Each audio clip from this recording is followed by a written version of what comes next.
Late night food, late night தூக்கம். லேட்டா சாப்பிட்ற 9 மணிக்கு மேல சாப்பிட்ற அத்தனை உணவும் கொழுப்பாதான் மாறும். அது எங்க போய் உட்காரும்? பித்தப்பையில தான் உட்காரும். பித்தப்பைங்கிறது ஒவ்வொரு மனிதனுக்கும் 120 வருஷம் நமக்கு டைஜஷனுக்காக படைக்கப்பட்ட ஒரு உறுப்பு. ஆனா இன்னைக்கு 15 வயசு, 20 வயசு, 22 வயசுல பித்தப்பை எடுத்துடுறாங்க. இப்ப யாரு டைஜஷன் ப்ரொவைட் பண்ணுவா? எப்படி டாய்லெட் போகும்?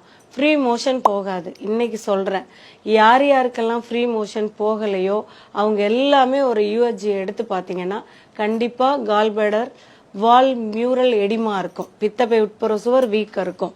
அது இருந்ததுன்னா பித்தப்பை சுருங்கி போயிடும். அப்ப நமக்கு டைஜஷன் ப்ரொவைட் ஆகாது லிவருக்கு. லிவர்ல இருந்து டியோடினத்துக்கு வராதனால கண்டிப்பா அஜீரண கோளாறு, நெஞ்செரிச்சல், அப்புறம் வயிறு ப்ளோட்டிங்கா இருக்கிறது, நைட்ல தூக்கம் இல்லாம எந்திரிச்சு உட்காந்து தண்ணி குடிக்கிறது, லெஃப்ட் சைட்ல ஷோல்டர் பெயின், ஹேண்ட் தூக்க முடியாது, லாக் பண்ணும், வாயு லாக் பண்ணும், முதுகு பயங்கர பெயின் கொடுக்கும். இது எல்லாமே பித்தப்பையோட கம்ப்ளைண்ட்.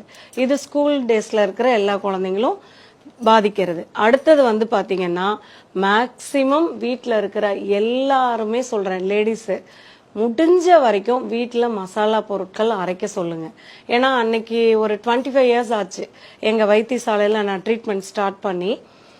அப்பெல்லாம் 6 வருஷத்துக்கு ஒரு கேன்சர் பேஷண்ட் பார்ப்பேன். இன்னைக்கு ஒரு நாளைக்கு 10 கேன்சர் பேஷண்ட் பாக்குறேன்.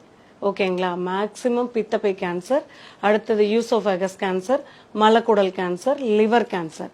இந்த 4 கேன்சர் பேஷண்ட் ஒரு நாளைக்கு 10 பேர். பெண்கள் அதிகமா இருக்காங்க, பெண்களும் இருக்காங்க, ஆண்களும் இருக்கிறாங்க. மேக்சிமம் 55 இயர்ஸ்க்கு மேல. எனக்கு அதுல நிறைய குழப்பம் என்னன்னா, நம்ம சாப்பிடுற உணவுக்கு கேன்சர் வர்றது ஒரு நியாயம் இருக்கு. 55 இயர்ஸ்க்கு மேல வரவங்களுக்கு எல்லாத்துக்குமே பித்தப்பை கேன்சர் வராங்க. என்ன காரணம் அப்படின்னா, அவங்க எல்லாருமே பாத்தீங்கன்னா ஒரு 2020ல இருந்தே பாத்தீங்கன்னா மேக்சிமம் நம்ம வெளியில அந்த மசாலா ஐட்டம் எல்லாம் வாங்க ஆரம்பிச்சிட்டோம். அது எல்லாமே நம்ம வீட்டுல அரைச்சு வைக்கிறதெல்லாம் ஒரு 15-20 நாள்லயே வந்துருது. ஒரு மாசத்துல வந்துரும். நம்ம அம்மா எல்லாம் பாத்தீங்கன்னா, பாட்டி எல்லாம் இந்த அமாவாசை நாள்ல வெயில்ல காய வச்சு எடுத்து வைப்பாங்க வண்டு வராம இருக்கிறது. 6 மாசம் வரைக்கும் அதுக்கு டைம் இருக்கு. அப்ப அதுல எவ்வளவு ப்ரிசர்வேட்டிவ்ஸ் இருக்கும்? என்னதான் நான் போடல அப்படின்னாலும் இல்லாம எப்படி வண்டு வராம இருக்கும் இல்லைங்களா? அப்ப தினமும் அதுல ஒரு பாய்சன் வருது. மாவு யாருமே இன்னைக்கு அரைக்கிறது இல்லைங்க, அதுல சாலிசிலிக் ஆசிட் வருது. சாப்பிடுற அத்தனை காய்கறிகளும் இவ்வளோ பெருசுதான் பாவக்காய் இருக்கும், இவ்வளோ பெருசுதான் பீக்கங்காய் இருக்கும். நம்ம பாட்டி வீட்டு தோட்டத்துல பார்த்திருப்போம். இன்னைக்கு எல்லாமே இவ்வளோல பெருசு. எல்லாம் மரபணு மாற்றம் மாற மாற மாற நம்ம நோய்களை நோக்கி போயிட்டு இருக்கோம். ஏன்னா நான் இன்னைக்கு ரொம்ப ஃபீல் பண்ணி சொல்றேன். என் குழந்தைங்க எல்லாம் பாத்தீங்கன்னா, எனக்கு 3 பெண் குழந்தைகள். கரெக்டா 28 டேஸ் 30 டேஸ்ல பீரியட் ஆவாங்க. நான் இவ்வளவு பெரிய காய் வாங்கவே மாட்டேன். சின்ன சின்னதா மேச்சேரி எல்லாம் போனா மருந்து கொடுக்க போவேன். அங்க நாட்டு காய்கறிகள் சின்ன சின்ன காயா தான் வாங்கிட்டு வருவேன். மேக்சிமம் நான் ஹைபிரிட் வாங்கினதே கிடையாது. மேக்சிமம் முடிஞ்ச வரைக்கும் இந்த பிராய்லரையும் பாலையும் நிறுத்தணும். பால் பாத்தீங்கன்னா, நம்மளா ஒரு நாட்டு மாடு வளர்த்தி நீங்க பால் கொடுத்தீங்கன்னா ஒன்னும் பிரச்சனை இல்லை.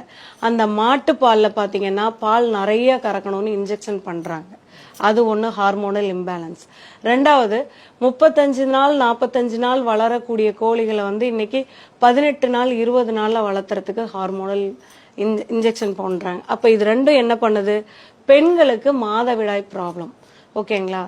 அதாவது 2020ல கல்யாணம் பண்ணவங்களுக்கு நான் சொன்னது 2000ல இருந்தே நம்ம ப்ராப்ளத்தை ஸ்டார்ட் பண்ண ஆரம்பிச்சிட்டோம். 2025ல 20ல இருந்து 25 வருஷத்துக்குள்ள கல்யாணம் பண்ணவங்களுக்கு ஒரு 50% குழந்தை இல்லை. என்ன காரணம்? குழந்தை இல்லை. எல்லாத்துக்குமே பிசிஓடி ப்ராப்ளம். ஜென்ஸ்க்கு எல்லாமே பாத்தீங்கன்னா லேட் நைட் சாப்பாடு, லேட் நைட் தூக்கம், போதாத்துக்கு இந்த செல்போனை 12-1 மணி வரைக்கும் டெய்லியும் பாக்குறாங்க. 9 மணிக்கு மூடி. நம்ம தாத்தா பாட்டி வீட்டுல எல்லாம் என்ன பண்ணுவோம்? 6 மணிக்கு சாம்பார் சாதம் சாப்பிட்டுட்டு நான்லாம் கட்டில போட்டு வானத்தை பார்த்து வானத்துல நட்சத்திரத்துல எண்ணிட்டு இருந்திருக்கேன் எங்க பாட்டி வீட்டுல. இன்னைக்கு ஏதாவது நடக்குதா அப்படி?